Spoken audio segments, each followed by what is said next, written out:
बिस्मिल्लाहिर्रहमानिर्रहीम। आप लोगों को जैसा कि पता है कि हम जो ये कोर्स स्टडी कर रहे हैं, ये जनरल नॉलेज का बेसिकली कोर्स है। और डिफरेंट टाइप की जो हैं वो सीट्स आती हैं डिफरेंट डिपार्टमेंट्स में, जिनमें क्राइटेरिया दिया होता है कि one paper GK based MCQ का आपका एग्जाम दिया जाएगा। One paper GK MCQ base जो है एग्जाम दिया जाएगा। और नीचे कुछ सब्जेक्ट भी मेंशन कर दिए जाते हैं कि इन पेपर्स में से आपका एग्जाम आएगा। अब बेसिकली पाकिस्तान में जब हम डिग्री कर लेते हैं तो दो तरह की जॉब्स आती हैं। एक होती हैं हमारे सब्जेक्ट के रिलेटेड। फॉर एग्जांपल, एक बंदे ने जो है वो जोलॉजी में बीएस ऑनर्स किया है, मास्टर्स किया है, तो उससे रिलेटेड जो है कोई लेक्चरार की जॉब्स आ जाएंगी या एजुकेटर्स की जॉब आ जाएंगी। वो ज़रा शाज़ो नादर कम हम देखने को आ रहा है कि जो लेक्चरार की कुछ जॉब्स आई थी, लेकिन अब दोबारा आने में शायद कुछ टाइम लग जाए। एजुकेटर की 4-5 साल से 4 साल हो गए हैं गालबन, कोई जॉब नहीं आई। तो लेकिन इसके हम जो है साथ देखते हैं कि कुछ जो डिपार्टमेंट्स हैं उनमें जॉब्स आती रहती हैं और बड़ी अच्छी जॉब्स होती हैं। दो तरह के अदारे होते हैं, एक है पीपीएससी और एक है एफपीएससी। कुछ अदारे जो हैं ऑटोनोमस भी हैं और वो अपनी मिनिस्ट्रीज हैं, मिनिस्ट्री ऑफ जैसे फूड अथॉरिटी है, फॉरेन अफेयर्स है, या डिफरेंट और अदारे हैं, वो भी अपनी जॉब्स निकालते रहते हैं। लेकिन उनमें थोड़ा सा जो आंसर होता है मेरिट का, वो कम होता है। ठीक है, उनमें आमतौर पे प्री सिलेक्शन हो जाती हैं। हाँ, अगर जो उस अदारे का हेड जरा ईमानदार हो तो वो जॉब जो है ऑन मेरिट कर भी देते हैं। इसलिए अप्लाई करते रहना चाहिए, कोशिश करते रहनी चाहिए। ये सोच के कि जॉब्स बिकी हुई हैं आप तैयारी करना छोड़ दें, तो ये किसी किस्म की अक्लमंदी नहीं है। लेकिन मेजरली अगर हम बात कर लें तो जो दो इंस्टीट्यूट जॉब्स निकालते हैं और जिनमें आप 80% तक कह सकते हैं कि शफाफियत है, मेरिट पे लोग सिलेक्ट होते हैं। बहुत सारे मेरे स्टूडेंट हुए, हम खुद लोग हुए, मेरे ब्रदर सिस्टर और बहुत सारे लोग ना देखे हैं कि मेरिट पे सिलेक्शंस होती हैं। थोड़ा बहुत तो करप्शन का अंसर शामिल है, पाकिस्तान है आखिर। अब पीपीएससी के अंदर वो जॉब्स आती हैं, पंजाब पब्लिक सर्विस कमीशन, जो बेसिकली पंजाब के अदारे हैं। उसमें डिफरेंट अदारों में पॉपुलेशन वेलफेयर डिपार्टमेंट है, इसके अलावा जो है कुछ रेवेन्यू डिपार्टमेंट की जॉब्स हैं, पुलिस डिपार्टमेंट की जॉब्स हैं। अ, वो जो है पंजाब के अंडर जो अदारे हैं उनमें जॉब्स आती हैं और उनमें उन्होंने मांगा होता है मोस्टली जो है क्लर्क्स की, असिस्टेंट्स की, इस तरह की, या एडी की जॉब्स होती हैं। और उनमें उन्होंने पेपर मांगा होता है कि one paper GK based exam आपका लिया जाएगा। ये जॉब जो है जरा जल्दी एग्जीक्यूट हो जाती हैं। महीने के अंदर टेस्ट हो जाता है, अगले महीने इंटरव्यूज आ जाते हैं, 3-4 महीने में आपको पता चल जाता है आप जॉब पे लग रहे हैं या नहीं लग रहे।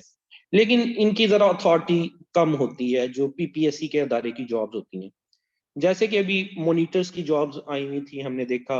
अभी एडी इंटेलिजेंस पुलिस डिपार्टमेंट में उसकी कुछ जॉब्स आई हुई हैं।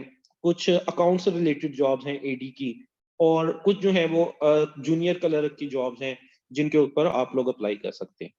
कोई भी डिग्री होल्डर जिसकी 14 ईयर एजुकेशन या 16 ईयर एजुकेशन है किसी भी सब्जेक्ट में, वो उनके ऊपर अप्लाई कर सकता है। ये थोड़ी कम अथॉरिटी वाली जॉब्स होती हैं जो पंजाब लेवल की होती हैं। फिर एक अदारा आ जाता है FPSC, federal public service commission, वफाकी, जो वफाक के लेवल की जॉब है। इनके जो इंस्टीट्यूट हैं उनकी अथॉरिटी बहुत ज्यादा है। इनमें एफआईए में जॉब्स आती हैं, आईबी में इंटेलिजेंस ब्यूरो में जॉब्स आती हैं, एएसएफ एयरपोर्ट सिक्योरिटी फोर्स में जॉब्स आती हैं, कस्टम्स में जॉब आती हैं। मतलब 8-9 ऐसे इदारे बन जाते हैं जो पाकिस्तान की करीम है। और वहां भी एजुकेशन जस्ट 14 ईयर या 16 ईयर मांगी होती है किसी भी सब्जेक्ट में। अगर आपने सिर्फ जस्ट बीए किया हुआ है किसी भी सब्जेक्ट में, तब भी आप एलिजिबल हैं, तब आप 16 स्केल की सीटों पे एलिजिबल होते हैं। और अगर आपने जो है मास्टर्स किया हुआ है, 16 ईयर ऑफ एजुकेशन है आपकी, वहाँ आप फार्मासिस्ट हैं, डीवीएम हैं, एमबीबीएस हैं, जोलॉजिस्ट हैं, बोटेनिस्ट हैं, केमिस्ट्री की हुई है, कॉमर्स की हुई है आपने, और 16 ईयर आपकी एजुकेशन बनती है, तो आप एडी की सीट पे अप्लाई कर सकते हैं। ऑल दो प्रोसेस थोड़ा सा लंबा है, एफपीएससी की सीटों पे सिलेक्ट होते होते कम से कम 2 से 3 साल लग जाते हैं। ये टेस्ट लेते हैं, उसके 6 महीने बाद रिजल्ट देते हैं, फिर उसके बाद आपका इंटरव्यू होता है, इंटरव्यू के 6 महीने बाद फिर लिस्टें लगती हैं। कमोबेश 2 से 3 साल लग जाते हैं, बट अथॉरिटी वाली सीटें होती हैं, कुछ एक्स्ट्रा अलाउंसेस होते हैं, पे पैकेजेस अच्छे बन जाते हैं। अब जितनी भी सीटें हैं उनका क्राइटेरिया में लिखा होता है कि आपका जनरल नॉलेज बेस जो है वो एग्जाम होगा। अब इस जनरल नॉलेज बेस एग्जाम में डिफरेंट सब्जेक्ट होते हैं, सम टाइम वो मेंशन कर देते हैं, जैसे एफपीएससी की सीटें हैं उसमें 5 से 6 सब्जेक्ट होते हैं, ज्यादा से ज्यादा 5 या 6 सब्जेक्ट होते हैं, और वो मेंशन कर देते हैं कि इसमें से हमने पेपर लेना है। लेकिन एज कंट्रेरी टू एफपीएससी, अगर हम पीपीएससी की जॉब्स देखते हैं तो उसमें जो रेंज है सब्जेक्ट्स की वो वाइड रेंज है, वो 8 से 9 सब्जेक्ट बन जाते हैं।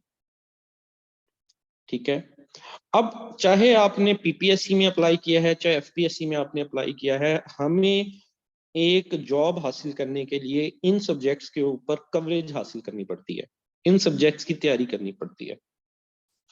अब तैयारी के जो है तरीकाकार जो मैं यूज करता हूँ वो जो है, हम क्या करते हैं कि एक तो पास पेपर्स को कवर करते जाते हैं। ये सबसे अच्छा एक तरीका होता है पास पेपर्स को कवर करना, क्योंकि पास पेपर से हमें पता चल जाता है, एक डिमेंशन पता चल जाती है कि जो एग्जामिनर है वो पेपर कहाँ से देता है। फॉर एग्जाम्पल, जब आप अभी जो न्यूबी होंगे, जो स्टार्टर होंगे, उनके लिए पास पेपर को पढ़ना, 100 एमसीक्यूज को पढ़ना बड़ा मुश्किल हो जाता है। खासकर 17 स्केल का अगर पेपर है तो समझ ही नहीं आती, बीचेस का भी पूछा होता है, यूएनओ का पूछा होता है, इसके अलावा जी आपसे वो डिफरेंट टाइप के एवरीडे साइंस में फिजिक्स केमिस्ट्री की तरफ भी निकल जाता है। अगर हम इस्लामियात की बात करें, गजवात के बारे में, जो है वो हॉली प्रॉफिट सल्लल्लाहु अलैहि वसल्लम की लाइफ के बारे में, सूरतों के बारे में पूछना शुरू हो जाता है। फिर अगर कोई और पोर्शन आ जाता है, करंट अफेयर का आ जाता है, तो वो इटली की प्राइम मिनिस्टर प्रेसिडेंट पूछ लेगा आपसे। ठीक है, आपसे वो पूछ लेगा कि स्पेन का फॉरेन सेक्रेटरी कौन है इस वक्त। वो तो शुरू के अंदर तो समझ ही नहीं आती चीजें, लेकिन ऐसा ऐसा जब आप पास पेपर्स पढ़ते जाते हैं तो आपको आइडिया होता है कि एक रेगुलर पैटर्न है, कुछ एरियाज हैं जिनमें से पेपर को पूछा जाता है। और फिर पास पेपर्स का ये भी फायदा हो जाता है, खासकर एफपीएससी में, कि पास पेपर्स में से रिपीट होते हैं पेपर। 30 to 40 मार्क्स का जो पेपर है, ऑन एन एवरेज, एक रफली एस्टिमेट दे रहा हूँ, वो पास पेपर्स में से आ जाता है। और पास पेपर्स में जो किससे भी आप पूछेंगे वन पेपर का, किसी भी टीचर से पूछेंगे, वो आपको कहेगा इम्तियाज शाहिद की बुक कर लें। वो डेफिनेटली आपको एक पूरी बुक करनी चाहिए, उसमें 200 के अराउंड अबाउट पेपर होते हैं, उनको आपको कवर करना चाहिए। इसके साथ साथ अगर आपने अच्छे मार्क्स लेने हैं और कवरेज करनी है तो आपको इन सब्जेक्ट्स के ऊपर थारोली कवरेज हासिल करनी पड़ेगी, उन एरियाज पे जिन एरियाज में से एग्जामिनर आपसे टेस्ट लेता है। अब ये ऑलमोस्ट 9 सब्जेक्ट बन जाते हैं। अगर हम सारी सीटों के मिला लें, किसी सीट में वो 5 कोई से सब्जेक्ट देता है, अगर ओवरऑल जैसे पीपीएससी है उसमें इन 9 सब्जेक्ट्स में से पेपर आता है। अब हम क्या करते हैं कि इनको पर वीक की बुनियाद पे एक सब्जेक्ट को स्टार्ट कर लेते हैं, और उसके लेक्चर्स होते हैं, जैसा कि 5 से 6 लेक्चर हो जाएंगे, और ड्यूरिंग दैट हम उसके कुछ एमसीक्यूज उस सब्जेक्ट के भी डिफरेंट फाइल्स हैं, उनको भी हम साथ साथ स्टडी करते रहते हैं। इस तरह से हमारा वो सब्जेक्ट तैयार हो जाता है। फॉर एग्जांपल एवरीडे साइंस है, एवरीडे साइंस के ऊपर हम जो है 6 से 7 लेक्चर करेंगे, और इस तरह हमारा ये सब्जेक्ट भी तैयार हो जाएगा। वीकली बेस पे इसका टेस्ट भी हो जाएगा हमारा। जब इसके लेक्चर कंप्लीट हो जाएंगे, उसकी पीडीएफ फाइल्स आपके पास होंगी, उसके अंदर से आपका एक टेस्ट हो जाएगा। साथ साथ हम पास पेपर्स या एवरीडे साइंस के जो एमसीक्यूज हैं उनको कवर करते जाएंगे। सिमिलरली उससे नेक्स्ट में वीक में उर्दू को, और उससे नेक्स्ट वीक में कंप्यूटर को हम स्टार्ट कर लेंगे। इस तरह ये हमारा 1 मंथ में 3 सब्जेक्ट कवर हो जाते हैं। फिर सिमिलरली अगले दूसरे मंथ में अगले 3 सब्जेक्ट, और फिर अगले मंथ में फिर 3 सब्जेक्ट कवर हो जाते हैं। ऑलमोस्ट 2 से 3 महीने हमें लगते हैं इन सब्जेक्ट्स को कवर करने में। जहां स्पेसिफाई हो कि 5 सब्जेक्ट्स में से पेपर आना है, 6 में से, फिर 2 महीने लगते हैं हमारे तैयारी करने में। लेकिन अगर जहां पे सब्जेक्ट स्पेसिफाई ना हो और सब्जेक्ट ज्यादा है, फॉर एग्जांपल ये जो सबसे पहली मैंने मंथ में कंसीडर किए एवरीडे साइंस और उर्दू और कंप्यूटर, ये ज्यादातर पीपीएससी में पूछे जाते हैं इन सब्जेक्ट में से। एफपीएससी में उर्दू और कंप्यूटर में से कम कम पूछा जाता है, एवरीडे साइंस में से तो पूछा ही जाता है। ठीक है, तो इस तरह से हमारे 3 मंथ भी लग जाते हैं चीजों को कवर करने में। अब जो आज हम ये इसी तरह जो हमारे जो होंगे टाइम पीरियड, उसके अंदर ये सब्जेक्ट जो हैं वो हमारे कवर हो जाते हैं। अब जो इस वीक से हम न्यू सब्जेक्ट स्टार्ट करने जा रहे हैं, वो बेसिकली आपका एवरीडे साइंस का सब्जेक्ट है। ऑल दो पिछले बैचेस में मैं एवरीडे साइंस उर्दू और कंप्यूटर नहीं करवाता होता, लेकिन आप अब स्टूडेंट काट छांट कर करके वो मेरे पास इस वक्त मौजूद हैं जो सिंसियर हैं और पढ़ने वाले हैं ना। आपको पता है हर वीक में एक दो स्टूडेंट को ग्रुप में से निकाल देता हूँ जो क्लासेस नहीं ले रहे होते, टेस्ट नहीं दे रहे होते, या नॉन सीरियस बिहेवियर जिनका होता है, उनको मैं शॉर्ट आउट करता जाता हूँ। और गालबन आज भी एक स्टूडेंट शॉर्ट आउट हो जाएगा, उसकी जो है आखिरी आज वार्निंग उसको मैंने दी हुई थी। उसने 5-6 क्लासें पहले भी छोड़ी थी, मैंने उसको ग्रुप से निकाला भी, उसने फिर रिक्वेस्ट की सर मैं क्लासें लूंगा, मैंने उसकी रिक्वेस्ट पे उसको फिर ऐड कर दिया। लेकिन कहते हैं ना कि दिल गलती कर बैठा है, गलती कर बैठा है दिल, वो गलती थी मेरी, उसको मेरा ख्याल आज निकालना पड़ेगा मुझे। जो बहुत ज्यादा क्लासेस छोड़े या टेस्ट छोड़े तो वो इस तरह रेपिटेशन में निकालना पड़ता है ताकि ग्रुप में जो है सिर्फ सीरियस स्टूडेंट हैं जो पढ़ने वाले हैं। तो अब मैंने फिर वो इन सब्जेक्ट्स के ऊपर भी आपका ना लेक्चर्स अरेंज किए हैं, उर्दू पे, कंप्यूटर पे और एवरीडे साइंस पे। तो फर्स्ट वीक में हम जो सब्जेक्ट पढ़ेंगे वो सब्जेक्ट होगा एवरीडे साइंस। अब बेसिकली एवरीडे साइंस सब्जेक्ट है क्या, इसके अंदर क्या पूछा जाता है। आप अगर पास पेपर्स का जैसे मैं आपको भेजता भी रहूंगा डेली बेसिस पे, उसके अंदर देखेंगे एक पोर्शन होता है जिसको हम कहते हैं एवरीडे साइंस, और उसमें 10 to 20 मार्क्स का पेपर आता है। But it is not necessary कि हर पेपर में एवरीडे साइंस शामिल भी हो। वो मैंने कहा ना डिपार्टमेंट वाइज वेरी कर जाता है, सीट वाइज वेरी कर जाता है। जो सीट आई हो आप कोशिश करें कि ओवरऑल जो सब्जेक्ट बताए हुए हैं आखिरी वीक में, उस जब टेस्ट की आपकी रोल नंबर स्लिप आए तो उन 4-5 सब्जेक्ट को ज्यादा टाइम दे दें, वरना करना आपने ये 9 के 9 सब्जेक्ट्स को ही होता है। क्योंकि आपको पता नहीं है यकदम जो सीट आई है उसके अंदर वो किन सब्जेक्ट्स को इनमें से इंक्लूड करेगा और किन सब्जेक्ट्स को एक्सक्लूड कर देगा। ओवरऑल तो आपने अपनी एक पर्सनैलिटी डेवलप करनी है ना, जिसके इतना नॉलेज हो कि 100 एमसीक्यूज वो जहां मर्जी से पूछे तो आपको उसमें से 80 to 85 एमसीक्यूज आते हों। 80 to 85 17 स्केल की जो आपके लिए, और अगर स्केल 16 है, 14 है या 12 है तो 60-65 के राउंड अबाउट आपको एमसीक्यूज आते हो उसमें। तो जी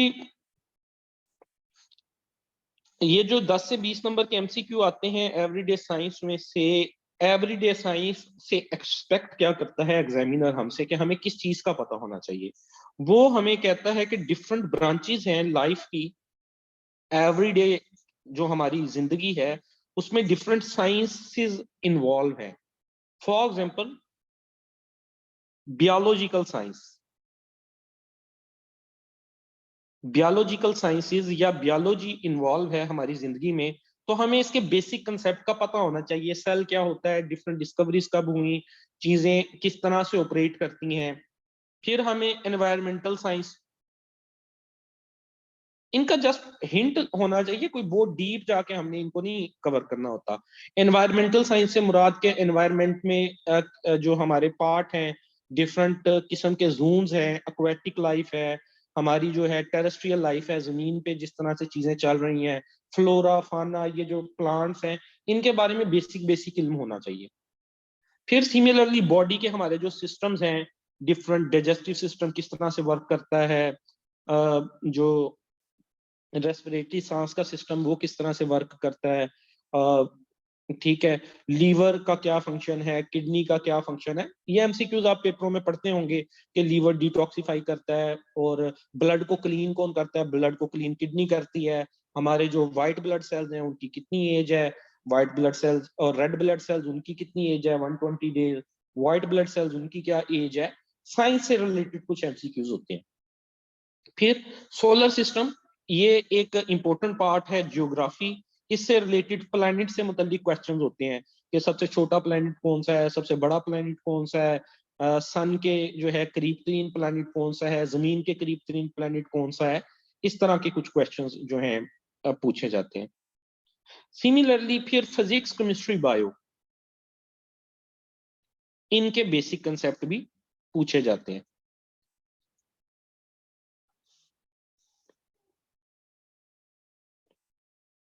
ठीक है, ये कुछ कुछ मैंने सब्जेक्ट एनलिस्ट कर दिए। बताने का मकसद ये है कि एवरीडे साइंस से मुराद हर सब्जेक्ट की बेसिक नॉलेज है। अब हर सब्जेक्ट की बेसिक नॉलेज जो है वो इंसान के लिए कवर करना मुश्किल होता है थोड़ा सा। मतलब आप किस किस सब्जेक्ट को पढ़ेंगे, इसके लिए फिर स्ट्रेटेजी ये होती है कि 5 से 6 लेक्चर्स डिफरेंट, जैसे बायोलॉजिकल साइंसेज है उस पे एक लेक्चर में रख लूंगा, एनवायरमेंटल साइंसेज पे एक लेक्चर में रख लूंगा, सोलर सिस्टम पे एक लेक्चर में रख लूंगा, बॉडी के सिस्टम्स पे एक लेक्चर में रख लूंगा। और वो एरियाज जिनमें से ज्यादातर पूछा जाता है, हाँ ये एस्ट्रोनॉमी में आ जाएगा, सोलर सिस्टम। और जिन एरियाज में से मोस्टली पूछा जाता है उन एरियाज के कुछ कुछ लेक्चर्स हम कवर करेंगे। But due to the time bondage, हमारे पास जो टाइम होता है एक सब्जेक्ट के लिए वो 1 वीक टू 10 डेज का होता है। 1 हफ्ते से 10 दिन का टाइम होता है कि हमने उस सब्जेक्ट को कवर करना है। तो उसमें साथ में मैं आपको कुछ एमसीक्यूज प्रोवाइड करता रहूंगा, जो मोस्ट रिपीटेड एमसीक्यूज होते हैं, जो पेपर्स में पूछे जाते हैं। फॉर एग्जाम्पल यही जैसे 3-4 एमसीक्यू मैंने बताया, तकरीबन हर दूसरे पेपर में आया होता है कि रेड ब्लड सेल्स की कितनी उम्र है, 120 डेज। व्हाइट ब्लड सेल्स की कितनी उम्र है, 1 दिन। ठीक है, दरख्त कौन सी जो है गैस दिन के टाइम रिलीज करते हैं, ऑक्सीजन, रात के टाइम कार्बन डाइऑक्साइड। ठीक है, और इसी तरह और भी बहुत सारे होते हैं। रेफ्रिजरेटर में कौन सी गैस यूज होती है, आपका फिजिक्स के कुछ क्वेश्चन होते हैं, कुछ क्वेश्चन केमिस्ट्री के रिलेटेड होते हैं, कुछ बायो के रिलेटेड होते हैं। तो वो हम फाइल्स के थ्रू भी कवर करते जाएंगे, और मैं आप लोगों को लेक्चर के थ्रू भी करवाता जाऊंगा। आप कुछ क्वेश्चन वगैरह आए हुए आप कह रहे हैं?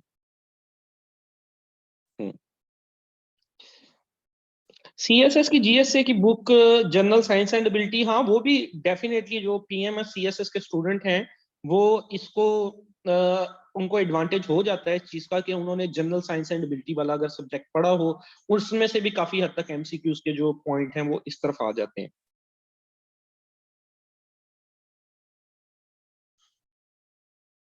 हाँ जी, एमपीटी में भी ये देखें, जब आपकी तैयारी हो जाती है ना इन डिफरेंट 8 से 9 सब्जेक्ट्स की, किसी भी एमसीक्यू बेस्ड एग्जाम में आप अपेयर होंगे तो that will be helpful for you. चाहे वो सीएसएस का एमपीटी हो, चाहे वो पीएमएस पंजाब का जनरल नॉलेज का पेपर हो, चाहे वो मोबिलाइजर का पेपर हो, चाहे वो असिस्टेंट डायरेक्टर का पेपर हो, चाहे वो एमओडी के पेपर हो, नॉलेज तो सेम है और जनरल नॉलेज ही टेस्ट होना है। शुरू में आज जो मैंने आपको थीम बताने की कोशिश की कि बेसिकली इस जो आपकी नॉलेज चेक करनी है इसको हम बोलते हैं one paper MCQ general knowledge. ठीक है, जनरल नॉलेज बेस्ड 100 एमसीक्यूज आपसे पूछे जाने हैं।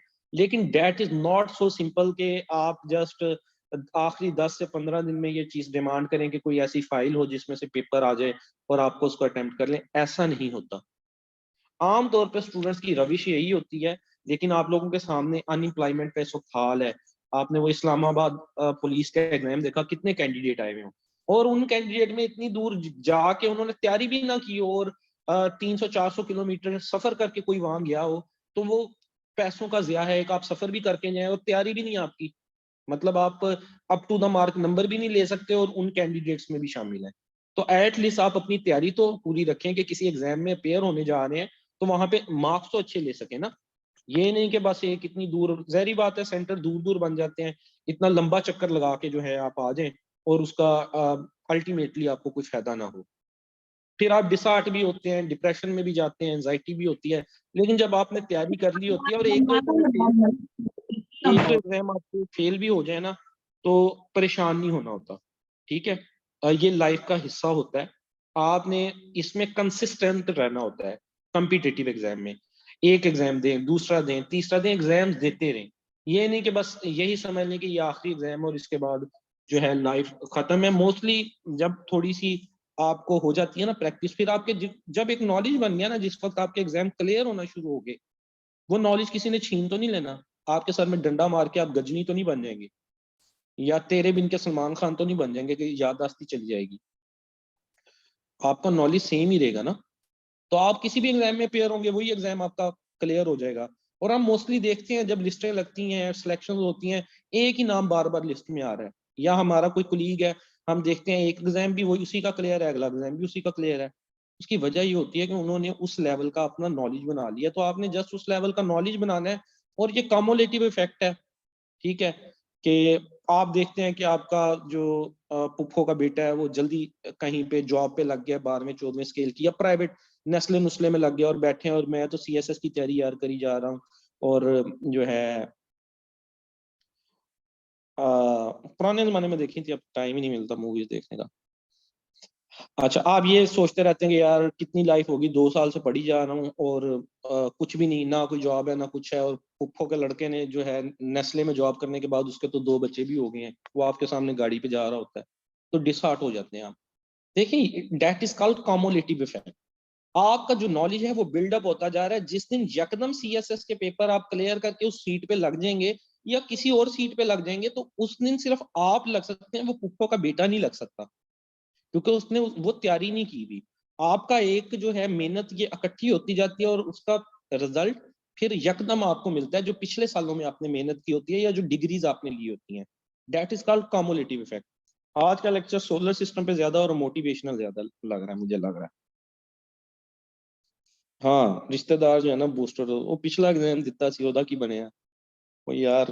मतलब इस तरह के कई बातें सुनने को मिलती हैं इस जर्नी के दौरान तैयारी की।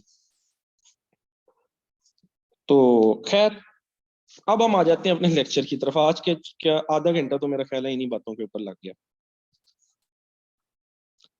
तो लेक्चर नंबर 1 हम स्टार्ट करते हैं एवरीडे साइंस का सोलर सिस्टम से। सोलर सिस्टम से क्या मुराद होता है, ये हम 9th 10th और 11th 12th, 9 से 12th तक में हम ये चीजें पढ़ते रहे।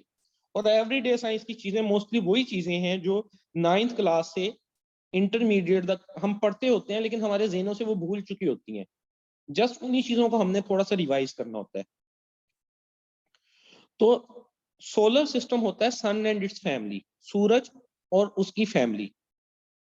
ये सूरज कुमार यादव नहीं, वो जो क्रिकेट खेलता है, ये वो सूरज है जो हम देखते हैं, जो सुबह के टाइम निकलता है। देखिए, अब सूरज और उसकी फैमिली क्या है, ये सन है, उसके गिर्द डिफरेंट जो हैं प्लैनेट्स रिवॉल्व कर रहे हैं, ये इसकी फैमिली कहलाती है। सूरज जो है, जैसे हम देखते हैं निकलता है। एक और चीज आपको मजे की बात बताता हूँ, जब हम सूरज की तरफ देखते हैं हमें नजर आता है ना कुछ सॉलिड सी चीज है। सूरज कोई सॉलिड चीज नहीं है। Sun is a combination of different gases. ये कुछ गैसेस हैं जिनमें हाइड्रोजन और हीलियम ज्यादा इंपॉर्टेंट है, और इनके रिएक्शन होते हैं, ये आपस में फ्यूजन करते हैं, ये हाइड्रोजन हीलियम मिलते हैं और धमाके होते हैं। जैसे एटम बम बनते हैं ना, एटम बम के अंदर धमाका होता है, उसमें बेसिकली फिशन का रिएक्शन होता है, हाइड्रोजन और हीलियम के बॉन्ड को तोड़ा जाता है। और जब बॉन्ड को तोड़ा जाए तो कम एनर्जी प्रोड्यूस होगी। जब किसी फोर्स के थ्रू हाइड्रोजन और हीलियम के बॉन्ड को जोड़ा जाए तो ज्यादा एनर्जी प्रोड्यूस होगी। हमारे जो एटम बम बनते हैं उनमें बॉन्ड को तोड़ा जाता है, फिशन रिएक्शन होता है। जो सूरज है वो फ्यूजन रिएक्शन है, इन दोनों को कुदरत मिलाती है, हाइड्रोजन और हीलियम को। इनके मिलने से धमाके होते हैं, बम ब्लास्ट होते हैं, जिनकी एनर्जी बहुत ज्यादा होती है। तो सूरज के ऊपर हर वक्त बम ब्लास्ट हो रहे हैं, जिसकी वजह से ये जो एनर्जी प्रोड्यूस करता है जो जमीन तक आती है, that is result of that fusion reaction. ये एमसीक्यू भी है कि जो सन की एनर्जी है, सन जो हीट प्रोड्यूस करता है वो फ्यूजन रिएक्शन के जरिए करता है। और सूरज कोई सॉलिड चीज नहीं है, ये गैसेस का जो है कॉम्बिनेशन है जो हमें नजर आता है। और सूरज का, सन का जो एक्चुअल कलर है वो वाइट है। सन का एक्चुअल कलर व्हाइट है। आप कभी ब्लैक कलर के जो ग्लासेस हैं वो लगा के देखिएगा, आपको नजर आएगा व्हाइट कलर का सन। वैसे हमें जमीन तक इसकी जो इमेज पहुंचता है, हमारी आंखों तक पहुंचता है, हमें ये नजर आता है बज़ाहिर कि ये जो है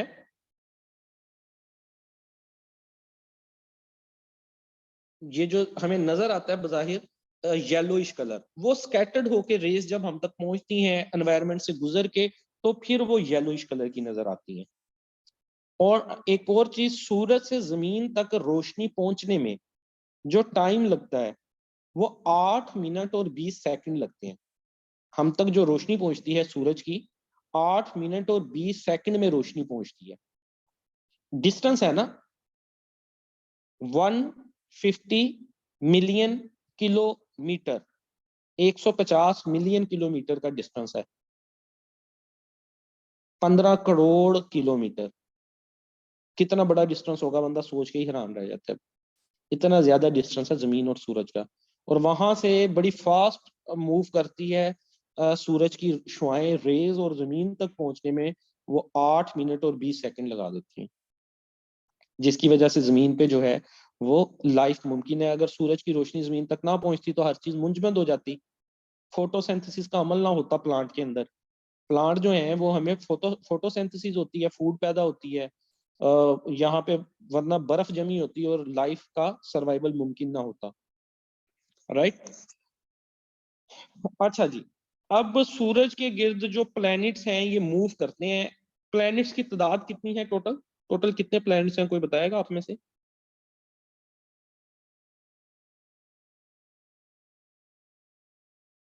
नो, विद प्लूटो 8 है जी। प्लूटो प्लैनेट नहीं है। 2006 में, 2006 तक प्लूटो प्लैनेट था। बाद में इसको डेफिनेशन से निकाल दिया गया है प्लैनेट की। अब मौजूदा जो प्लैनेट हैं वो 8 हैं, 4 ये और 4 ये, 8 प्लैनेट्स जो हैं वो सन के इर्द गिर्द जो हैं वो रोटेट कर रहे हैं, रेवोल्यूशन कर रहे हैं।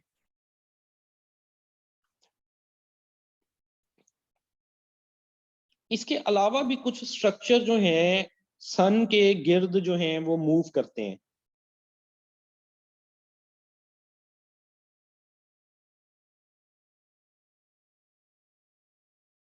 नहीं, मैं आपको बताता हूँ। अर्थ सबसे करीब नहीं है, अर्थ तीसरे नंबर पे आती है। वही चीजें मैं आपको बताने जा रहा हूँ। अभी हम प्लैनेट्स की सारी चीजों के बारे में मैं आपको बताऊंगा। उससे पहले थोड़ा सा कंसेप्ट समझ लें सन एंड इट्स फैमिली का। सन के गिर्द प्लैनेट्स भी मूव करते हैं, ये जो 8 हैं, और प्लैनेट्स को हम ज्यादा डिस्कस करेंगे। लेकिन इसके अलावा और भी ऑब्जेक्ट हैं जो सन के इर्द गिर्द मूव करते हैं, जिसमें ड्वार्फ प्लैनेट आ जाते हैं,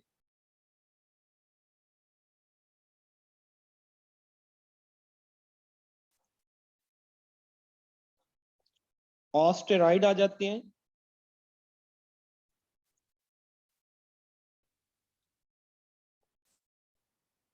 मेटियोराइड आ जाते हैं, कॉमेट्स आ जाते हैं। ये डिफरेंट और भी ऑब्जेक्ट्स जो हैं सूरज के गिर्द चक्कर लगाते हैं। ये जो पूरा सिस्टम बन जाता है सन एंड इट्स सोलर सिस्टम का, ये बेसिकली मिल्की गैलेक्सी वे के अंदर है, मिल्की गैलेक्सी वे में।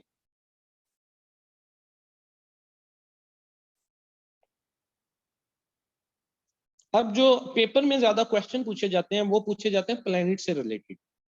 तो अब हम वो पॉइंट्स जो प्लेनेट से रिलेटेड पूछे जाते हैं उनको डिस्कस करने की तरफ चलते हैं, जो आपने मेन जेन में चीजें रखनी है।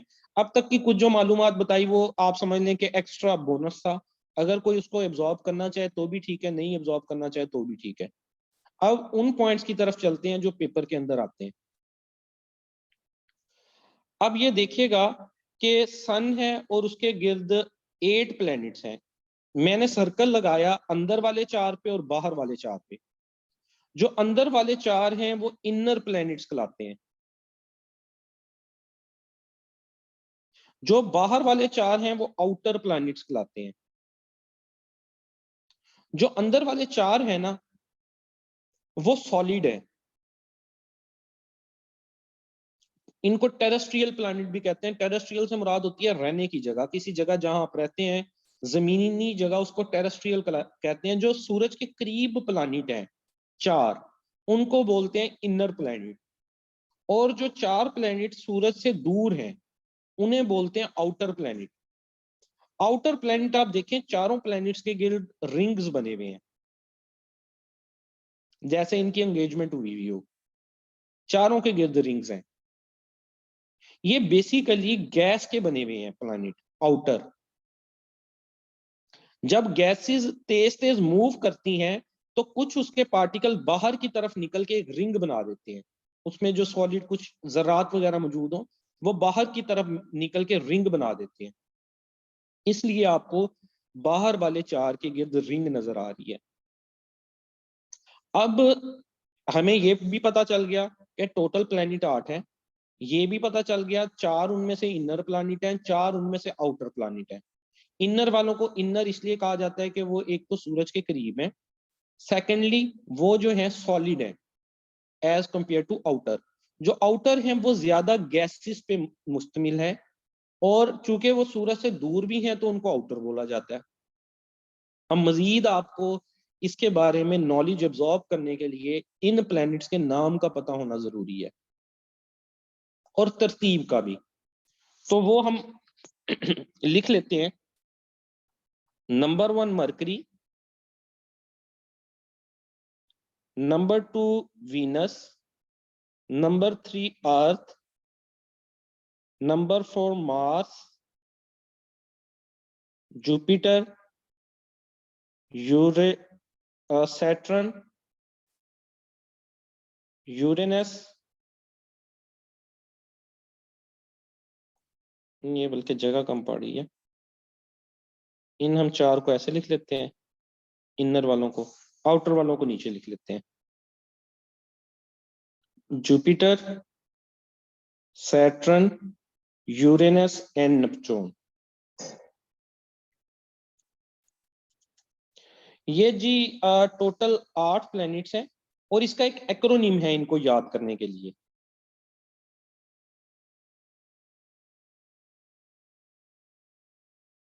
एक नेमोनिक है इसको याद करने के लिए। My very educated mom just serve us noodle.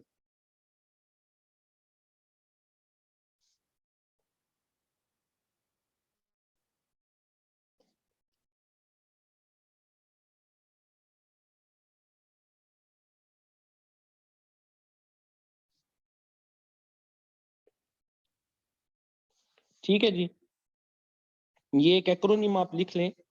आप में से कोई टाइप कर दे मैसेज में, बल्कि my very educated mom just serve us noodle. My Mercury, V से वीनस, तीसरा ई से अर्थ, एम से मार्स, जी से जुपिटर। कोई मैसेज में टाइप कर दे जो मैंने एक्रोनिम बताया, आप में से मोस्टली को पता भी होगा। My very educated mom just serve us noodles. हाँ जी।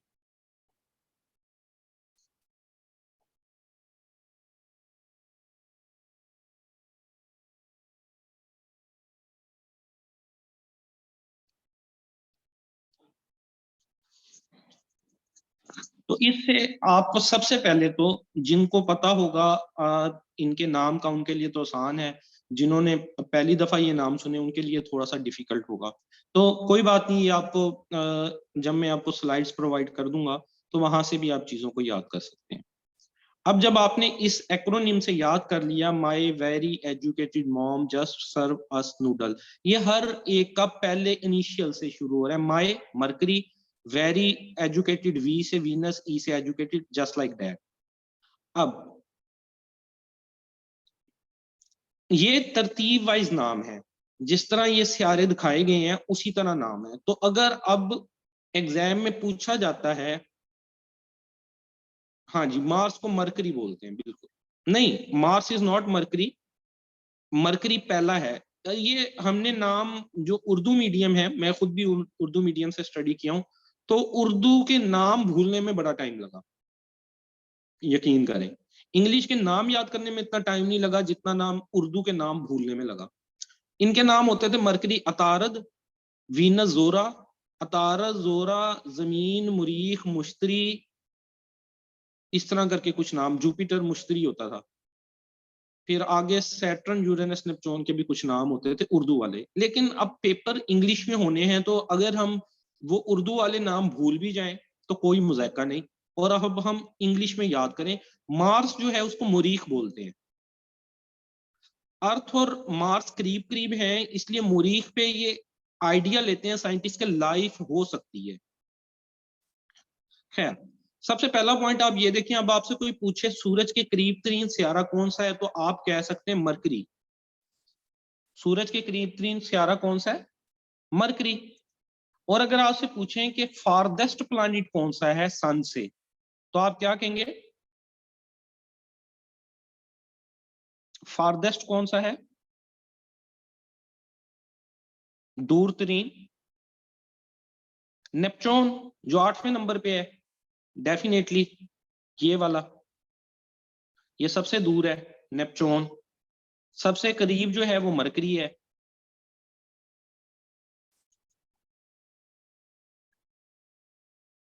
सिमिलरली, जो सबसे ज्यादा हॉट सियारा है इनमें से, दैट इज वीनस। इस पे बहुत एमसीक्यूज आते हैं। जो सबसे ज्यादा दर्जा हरारत है सियारों में, वो वीनस का सबसे ज्यादा है। इसीलिए वीनस को मॉर्निंग स्टार भी बोलते हैं, इवनिंग स्टार भी बोलते हैं, ब्राइटेस्ट प्लैनेट भी बोलते हैं, हॉटेस्ट प्लैनेट भी बोलते हैं, और ब्यूटीफुल प्लैनेट भी यही है, सबसे ज्यादा खूबसूरत।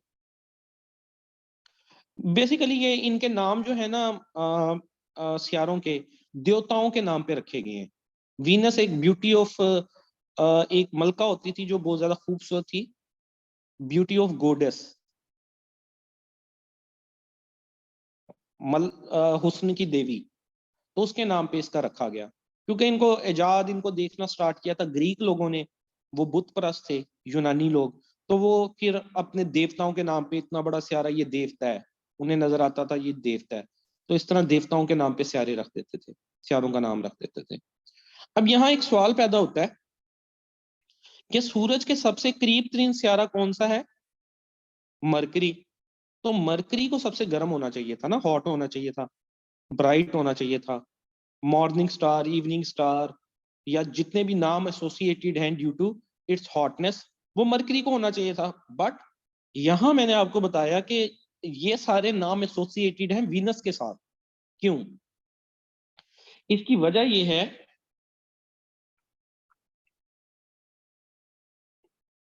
कोई भी सियारा कब गर्म होता है, जब, जैसे जमीन है, हमारी जमीन है ना, ये अर्थ है, सन की रेज यहाँ पे आती हैं, हमारी जमीन के साथ कुछ टकराती हैं और वापस जाती हैं।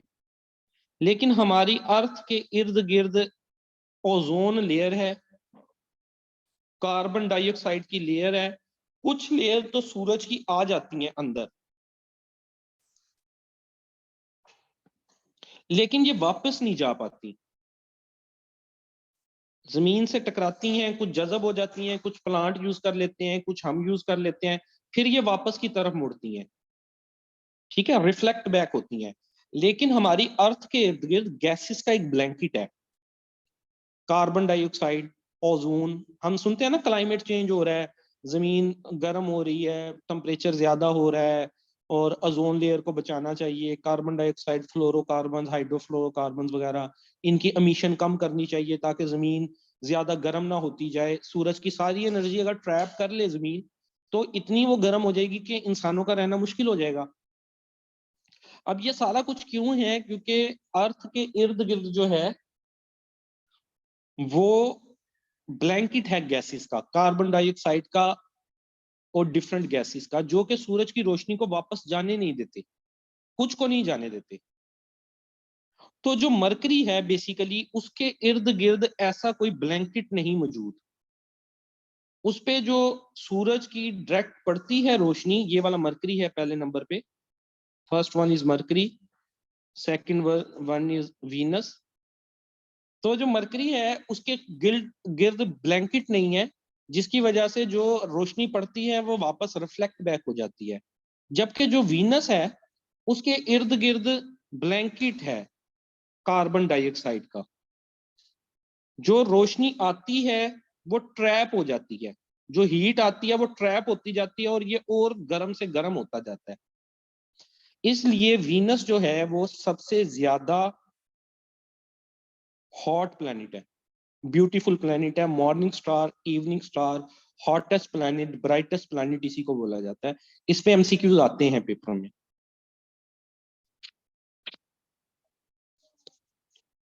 थर्ड नंबर पे जो प्लैनेट है वो है अर्थ।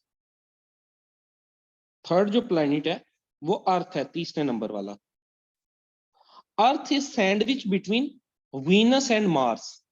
वीनस और मार्स के दरमियान में है अर्थ।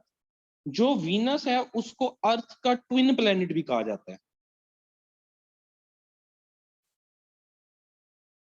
क्योंकि बाकियों के मुकाबले में साइज के हिसाब से ये अर्थ के करीब करीब है, साइज में करीब है अर्थ के, तो इसको twin planet of the earth भी बोला जाता है।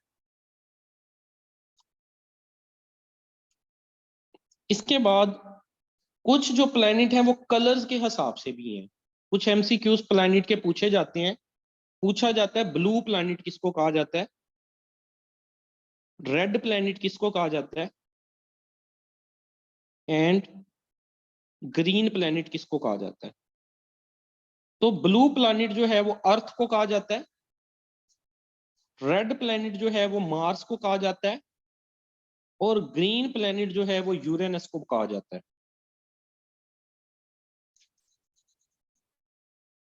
अब ऐसा क्यों कहा जाता है? ब्लू प्लैनेट कहा जाता है अर्थ को। अर्थ के ऊपर 71% वाटर है। जब फजा में से इसको देखा जाता है अर्थ को, तो ये ब्लू नजर आती है, इसलिए इसको ब्लू प्लैनेट बोला जाता है। मार्स को जो है जी रेड प्लैनेट बोला जाता है, क्योंकि इसके ऊपर एक प्रोसेस है जिसको कहते हैं ऑक्सीडेशन का प्रोसेस। ये ऑक्सीडेशन के प्रोसेस में आयरन इन्वॉल्व होता है। आयरन को जो जंग लगता है तो वो रेडिश कलर का हो जाता है ना, जब आयरन के ऊपर जंग लगता है रेडिश, तो कोई ऐसा प्रोसेस वहां चल रहा है कि ये रेड कलर देता है। तो मार्स को, मरीख को रेड प्लैनेट बोला जाता है। मरीख के ऊपर जाने की कोशिशें भी की जाती हैं। पहले दो प्लैनेट तो इतने ज्यादा गर्म हैं, पहले दो, कि इनके ऊपर लाइफ मुमकिन नहीं है, लाइफ इज नॉट पॉसिबल। जो ये चार हैं इन पे भी लाइफ पॉसिबल नहीं है, क्योंकि ये गैसेस हैं और इनका टेम्परेचर भी लो है, कोल्ड है। पहले वाले दो हॉट बहुत ज्यादा है। तो लाइफ अगर पॉसिबल है तो वो सिर्फ जमीन पे है, या साइंटिस्ट ये कर रहे हैं कि कोशिश कि जो मार्स है, जो रेड प्लैनेट है, उस पे कोई ऐसे आसार मिल जाए कि वहां पे आने वाले वक्त में लाइफ पॉसिबल हो। ये सारा कुछ इसलिए कि जमीन पे कोई ऐसे मामला हो जाते हैं, जलजला आ जाता है, कोई जैसे कोविड आ गया था, कभी शिफ्ट होना पड़ जाए किसी और प्लेनेट पे तो हुआ जा सके। ये जो बेसिकली एस्ट्रोनॉमी है, सितारों को पढ़ना, इनकी सारा कुछ इधर जो जाना, जो सैटेलाइट्स का, डिफरेंट जो रॉकेट्स हैं उनका, ये क्यों है, क्यों साइंस इस चीज के पीछे लगी हुई है, इसका बेसिक मकसद ये है। फॉर एग्जाम्पल, जैसे जैसे पॉपुलेशन अर्थ की बढ़ रही है, जैसे जैसे बढ़ रही है पॉपुलेशन, तो रेजरवायर हैं ऑयल के, या जमीन पे खास रेजरवायर होंगे ना, एक टाइम आएगा कि वो ऑयल खत्म हो जाएगा।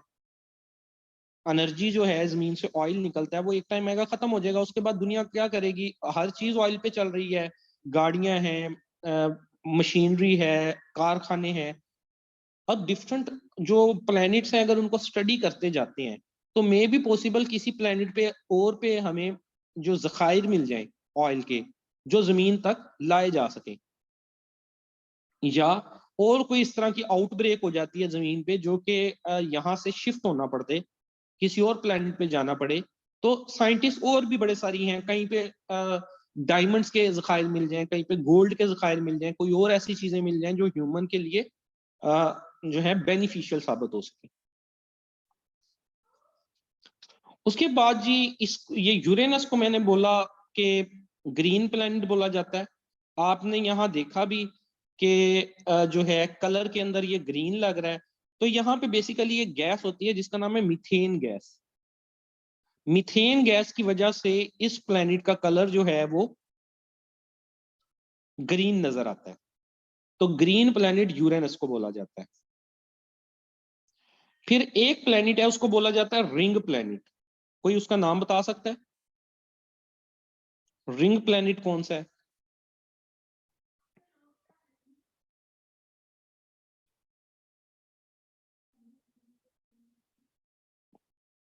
कोई और बताए,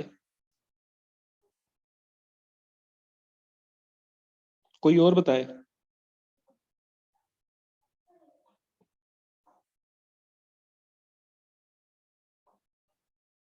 सैटर्न।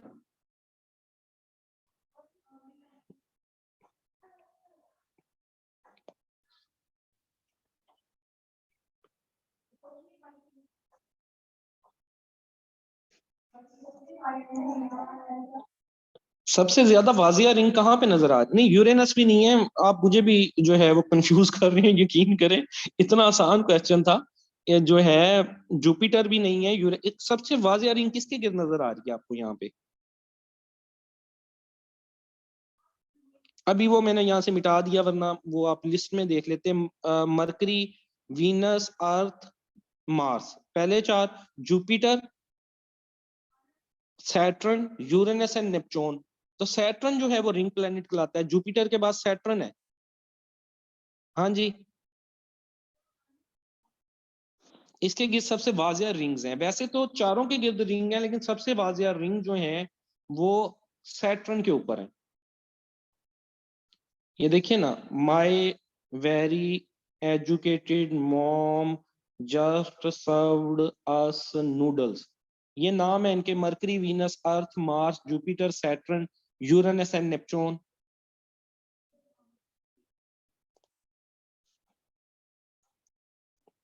अब एक और चीज,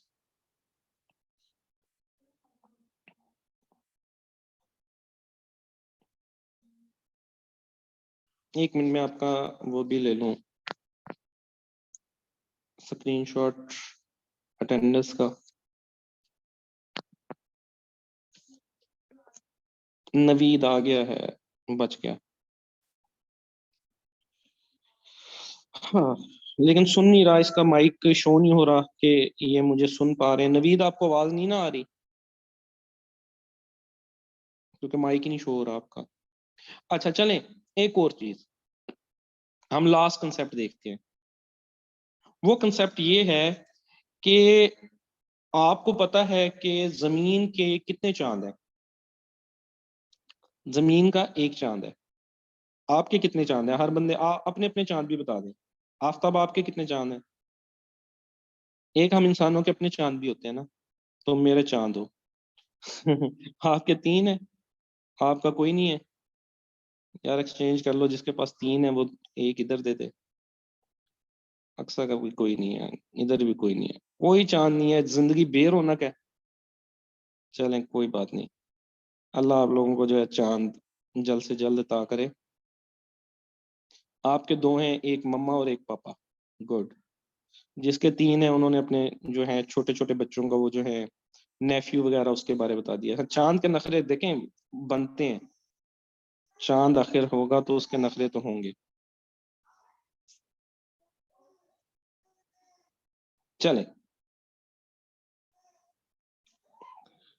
हाँ, चांद दे चांद ग्रहण ना दे दे, सही हो गया। अच्छा, अब जो ये प्लैनेट्स है ना, इनके अपने अपने मून हैं। टोटल सोलर सिस्टम में 214 मून है, 214 मून है हमारे सोलर सिस्टम में। अर्थ का एक मून है, लेकिन बाकी सियारों के बारे में ऐसा नहीं है। कुछ ऐसे सियारे हैं, कुछ ऐसे प्लैनेट हैं जिन पे कोई मून है ही नहीं, जैसा कि रिजवान हो गया, आफताब हो गया, इनके मून है ही नहीं।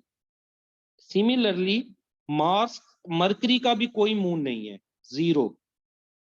वीनस पे भी कोई मून नहीं है, जीरो। मार्स के दो मून है, मरीख जो है इसके ऊपर दो मून है। जैसे जब साइंटिस्ट जाते हैं ना मार्स के ऊपर, तो उनको दो चांद नजर आते हैं। अगर उनके साथ अपनी कोई चंदा ना हो फिर तीन हो जाएंगे, अगर अकेले गए हैं तो दो मून उनको नजर आएंगे।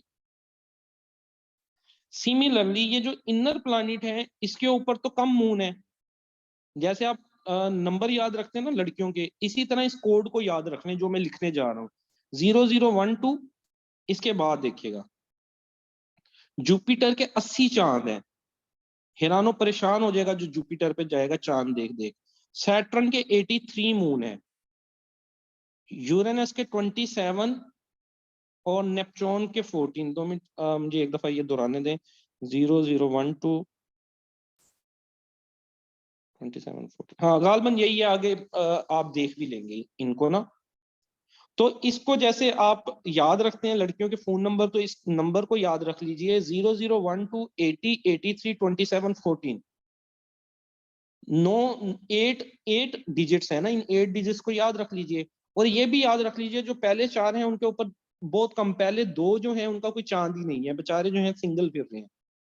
अर्थ का सिर्फ एक मून है, मार्स के दो मून है, और उनके नाम है डेमोस एंड फोबोस। ये आगे पॉइंट्स में, ये जो कुछ मैंने आपको पढ़ाया, कुछ तो मैंने आपको कंसेप्चुअल पढ़ा दिया, कुछ जो है आपको स्लाइडों में अवेलेबल हो जाएगा, तो आपने उनको स्लाइडों में जो जैसे वो लिखा हो उनको स्टडी कर लेना है, ठीक है। इनके डिफरेंट मून्स के नाम भी हैं। उसके बाद आप देखिए जुपिटर के 80, सैटर्न के 83, यूरेनस के 27 और नेपच्यून के जो है 14।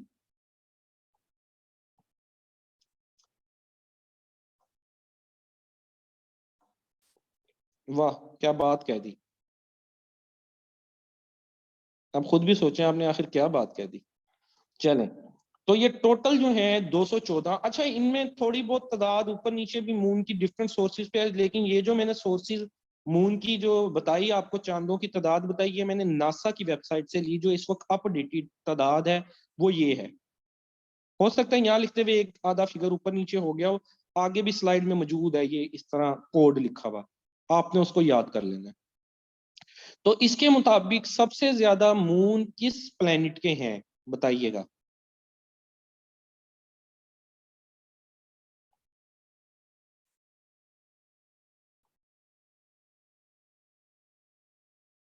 सैटर्न के।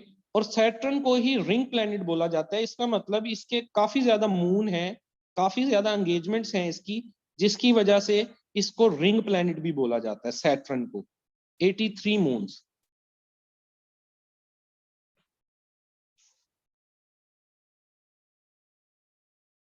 सैटर्न है। सैटर्न और जुपिटर के दरमियान मुकाबला था, पहले 79 समझे जाते थे, जो पुराना लिटरेचर था कि जो यूरेनस है उसके 79 है, लेकिन अब के लिटरेचर के मुताबिक वो 83, इसने 3-4 मून और बना लिए सैटर्न ने।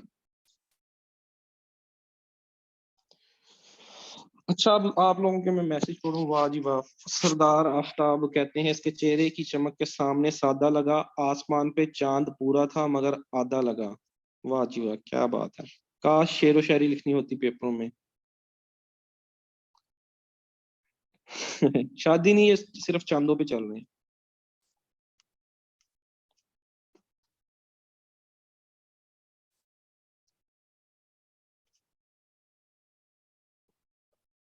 गर्ल्स कैसे याद करेंगे ये नंबर, जिस तरह मेकअप किटों के नाम नहीं याद किए होते वैसे ही।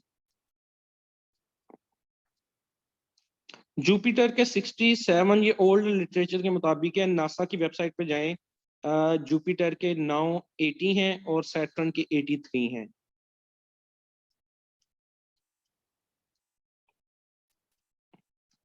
अच्छा, आप अपना चांद खुद ही हैं,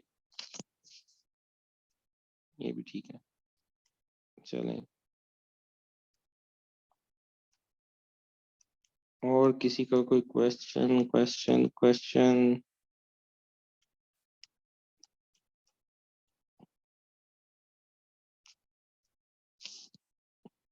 चलें, किसी का कोई क्वेश्चन हो सोलर सिस्टम के बारे में तो आप लोग मेरे से वो क्वेश्चन पूछ सकते हैं। आज का लेक्चर थोड़ा सा मोटिवेशनल भी था, थोड़ा सा टफ भी था। कुछ लोगों को जो है वो एस्ट्रोनॉमी मुश्किल लगती है, उन्हें इंटरेस्ट नहीं होता। जिसको इंटरेस्ट होता है उसको तो बहुत मजा आता है लेक्चर का, सोलर सिस्टम के अबाउट। जिसको नहीं इंटरेस्ट होता वो थोड़ा उसके लिए बोरिंग हो जाता है। तो इसकी मैं रिकॉर्डिंग प्रोवाइड कर दूंगा आज के लेक्चर की आपको। उससे ये होगा कि चलें, जिनको ये मुश्किल लगती हैं चीजें वो एक दफा सुन लेंगे तो मे बी पॉसिबल जो है वो चीजें रेपिटेशन में आके उनको समझ आने लग जाए। क्योंकि कोई भी टॉपिक चाहे वो इंटरेस्टिंग है या इंटरेस्टिंग नहीं है, ठीक है,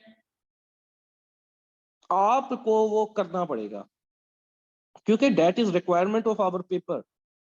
चाहे एक सब्जेक्ट आपको इंटरेस्टिंग लगता है या नहीं लगता, फॉर एग्जांपल मैथमेटिक्स है, बहुत से लोगों के लिए रफ है। आपका इंटरेस्ट यहाँ नहीं मैटर कर रहा, यहाँ पे इंटरेस्ट मैटर कर रहा है एग्जामिनर का। उसने 20 मार्क्स का मैथमेटिक्स पूछना है। इंग्लिश कुछ को अच्छी लगती है, कुछ को नहीं लगती, उन्होंने भाई 20 मार्क्स की पूछनी है। तो आपको मोल्ड करना है अपने आप को अकॉर्डिंग टू द सिचुएशंस, और उन चीजों को एक्सेप्ट करना है, ठीक है ना। सन में पेपर में आया था, फ्यूजन होता है, फ्यूजन। सन में गैसेस मिलती हैं, चीजों को फ्यूज करना, मिलाना आसान है, तो अब मुश्किल है तोड़ना आसान है।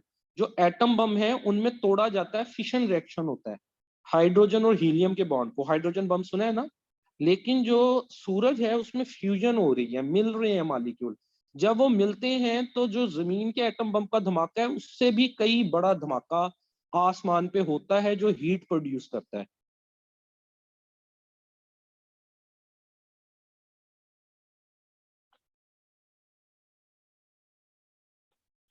ये लंबी बात हो जाएगी, चले मैं थोड़ा सा बता देता हूँ अगर आपको इंटरेस्ट है। सर, हर गैलेक्सी में सोलर प्लैनेट नहीं होते हैं, या उन गैलेक्सीज में ज्यादा हैं, या वो अभी तक डिस्कवर नहीं हुई। क्वेश्चन मुश्किल है, बाकी लोग अपने कान बंद कर लें, सिर्फ अरशद और मैं बात करेंगे, क्योंकि इस कंसेप्ट के ऊपर आपको बाकी चीजें भी भूल जाएंगी जो अभी तक आपने पढ़ी। देखिए, या कान बंद कर लें या आंखें बंद कर लें, सुनते रहें बस। जो ये सूरज वाला मैंने आपको सिस्टम बताया, ये कहलाता है मिल्की गैलेक्सी। उर्दू अगर इसकी हम करें तो कहकशां। हम रहते हैं एक यूनिवर्स में, कायनात में।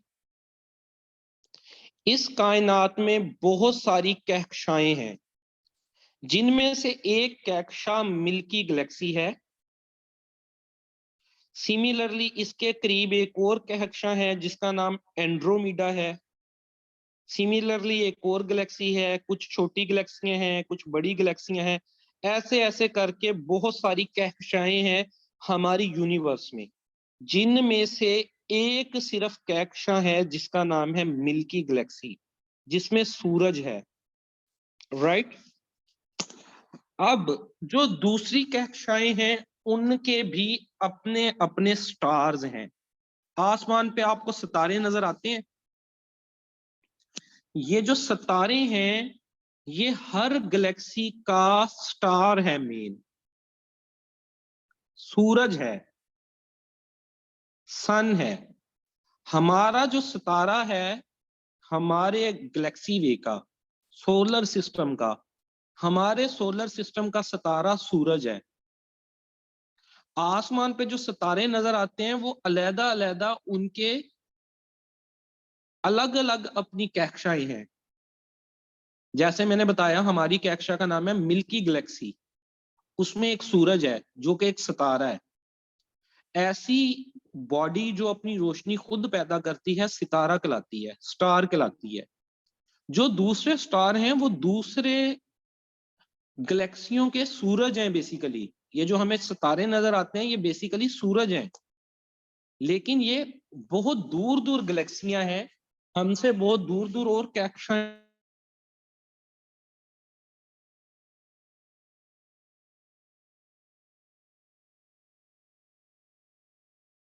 किलोमीटर दूर है, 150 मिलियन किलोमीटर, मिलियन या 15 करोड़ आप कह सकते हैं किलोमीटर। सिर्फ बोलने में आसान है, 15 करोड़ किलोमीटर दूर है, और हमें फिर भी काफी बड़ा नजर आ रहा होता है। और जो स्टार्स हमें बिल्कुल टीनी टीनी नजर आ रहे होते हैं, ये उससे भी कहीं दूर है, और ये हमारे सूरज से भी बड़े बड़े सितारे हैं।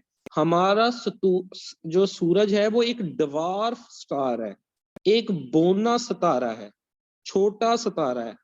जो दूसरे सितारों के सूरज हैं, जिनको हम स्टार्स बोलते हैं, सूरज स्टार्स होते हैं, ये जो स्टार्स हैं ये डिफरेंट गैलेक्सियों के सूरज हैं, ये हमारे सूरज से भी कई गुना बड़े बड़े हैं। कहने का मकसद ये जो कायनात है ये बहुत लामहदूद है, बहुत बड़ी है। जो हमें ऑब्जर्वेबल यूनिवर्स नजर आती है, जो हम अपनी आम आंख से देख सकते हैं, वो तो अभी बहुत छोटी है। उसके अलावा जो कायनात की वुसतें हैं वो बहुत बड़ी हैं। जिसको समझ आ गई ठीक, जिसको नहीं समझ आई वो जो पहले जो कुछ बताया उस पर इक्तफा कर ले, ये गहरी बात थी।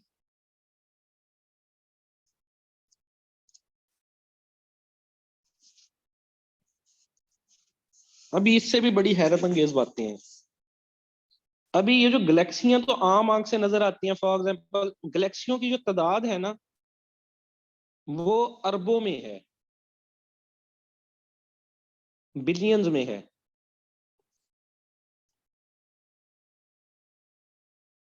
इतनी बड़ी गैलेक्सियां हैं। हम तो अपनी गैलेक्सी 8 प्लैनेट और जो एस्ट्रॉइड मेटेओराइड, ये जो वट्टे वुट्टे रोड़े वगैरह स्टोन्स वगैरह घूम फिर रहे हैं, उनको नहीं कवर कर पाते। तो अरबों गैलेक्सियां यूं मौजूद हैं जो नजर आती हैं। नया कंसेप्ट जो इनके दरमियान नजर नहीं आता, that is called black matter. ये सारा कुछ अरबों गैलेक्सियां तो हमें नजर आती हैं, दैट इज वाइट मैटर। अभी कुछ ऐसी जो दो गैलेक्सियों के दरमियान जगह है जो हमें नजर नहीं आती, वहां भी तो कोई चीज मौजूद है, that is called as black matter. Scientist अब इस पर रिसर्च कर रहे हैं कि ये जो खाली जगह है दो गैलेक्सियों के दरमियान, और वो भी मिलियन किलोमीटर्स की खाली जगह होगी, हमें नजर वो नहीं आती, but there is something present. वहां पे कोई चीज मौजूद है, वहां पे कोई मैटर मौजूद है। ये नहीं हो सकता कि कोई चीज मौजूद ही ना हो, समथिंग इज प्रेजेंट देयर। तो जो ये एस्ट्रोनॉमी वाला सब्जेक्ट है, बहुत ये जो है ना इंटरेस्टिंग सब्जेक्ट है। जिसको इसमें इंटरेस्ट पैदा हो और वो इन चीजों के बारे में मालूम करे, ठीक है, तो बड़ा जो है ना वो मजा आता है। जब फोग पड़ती है अर्थ पे भी ब्लैक मैटर हो जाता है। हाँ जी। सही है। हाँ बहुत कॉम्प्लिकेटेड। अभी जिसको इंटरेस्ट हो वो ये जो जेम्स वेब गई थी ऊपर टेलीस्कोप, उसके ऊपर सर्च करे जेम्स वेब के ऊपर, और उसका कंसेप्ट जो है वो समझे, अकल दंग रह जाती है। बस इस बात पे मैं लेक्चर को खत्म करता हूँ, उस पे अकल दंग रह जाती है। एक दिन मैं सुबह सुबह उठा तो न्यूज आ रही थी कि अमेरिकन प्रेसिडेंट जो बाइडेन ने अपनी ट्वीट में जिक्र किया है कि हमने जेम्स वेब के जरिए पता नहीं क्या देखा है ना, हम पास्ट देख सकते हैं इस तरह करके। और न्यूज चैनल था पाकिस्तानी, उसके अंदर इसको ना मज़ाक़ खेज अंदाज में तंजिया लिया जा रहा था, सार्केस्टिक वे में लिया जा रहा था। वो कह रहे थे कि अमेरिकन प्रेसिडेंट का दिमाग हिल गया है, या देखिए वो किन बातों के ऊपर ट्वीट कर रहा है कि जेम्स वेब जो न्यू एक टेलीस्कोप है, उसने बहुत दूर कई मिलियन ईयर्स अगो, कई हजार साल पहले के मंजर देख लिए हैं। टाइम ट्रेवलिंग की एग्जैक्टली। जो ये कंसेप्ट भी जाहिर करती है कि जो पुरानी चीजें हैं वो भी आप देख सकते हैं, मतलब हमारे आबाओ अजदाद की जो कुछ उन्होंने यहाँ किया या रहे, तो ये सारा कुछ मौजूद है। गैलेक्सी में अगर कोई एक जात मौजूद है बहुत दूर, तो वो उसको रिमाइंड करके सारा कुछ देख सकती है, जो भी पास में जो कुछ हुआ। सुबह तक तो ये इसी तरह बस वो मजाक मजूक, लेकिन शाम को जब उस कंसेप्ट का पता चला कि नासा किस कंसेप्ट के ऊपर पहुंचा है, तो हैरानो परेशान रह गए लोग। मैं खुद, मुझे भी समझ नहीं आई कि पास्ट कैसे देखा जा सकता है, अरबों साल पहले की चीज को कैसे देखा जा सकता है। लेकिन जब उसके ऊपर मैंने सर्च की, 2-3 वीडियोस में तो समझ ही नहीं आई। और फिर काफी मतलब 3-4 घंटे मेरे लगे डिफरेंट वीडियोस, उर्दू में, इंग्लिश में आर्टिकल्स पढ़, फिर समझ आए कि ये किस तरह से पॉसिबल है और इसके पीछे कंसेप्ट क्या है। बिग बैंग जो कि कई हजारों साल पहले हुआ है, उसको देखने की बात हो रही है, और उससे भी पीछे की बातें देखने की बात हो रही है।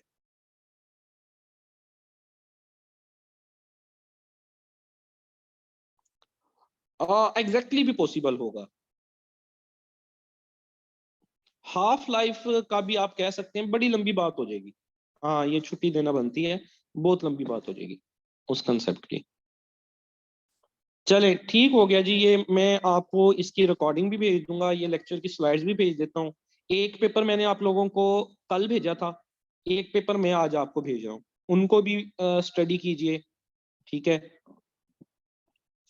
तो ठीक हो गया जी। अपना ख्याल रखें और दुआओं में याद रखें। अल्लाह हाफिज।